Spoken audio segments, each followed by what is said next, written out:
Ginalantaw nga may lamod pamolitika na ginrason kung nga aluyag sang isa ka residente nga magpasaka sang complaint bato kay Jonas Beliosilio o kun Kap Jonas nga Chief of Staff ni Iloilo City Mayor Raisa Trañas. May kang tanan ini sa pagsaway kay ginaalegar nga pagbakol mismo ni Kap Jonas sa tagreklamo nga si alias Julia kag mga kaupod sinilakit na ang pila ka mga menor de edad wangod sa pagtugas ang gahod samtang nagainom-inom sa isa ka boarding house sa nasambit nga barangay.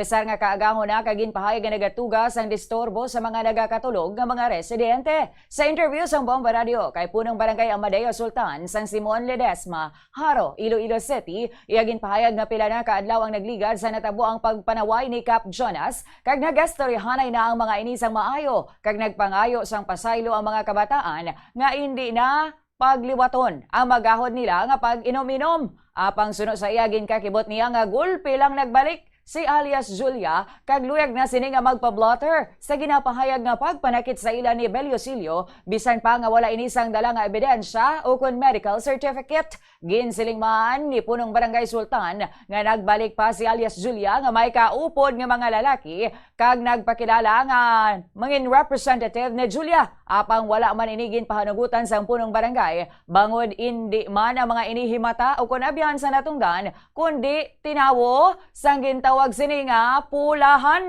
Naibaluan nga handa man nga magatubang si Kap Jonas sa tiyon nga magpasaka gid man sang formal nga panumbungon si alias Julia.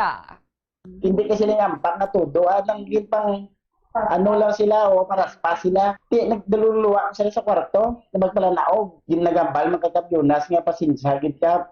Di na kami magluwat. Ara ang nanay ka pamati. Pagpanaog ya, may upod sa nga duwa di sa sulod.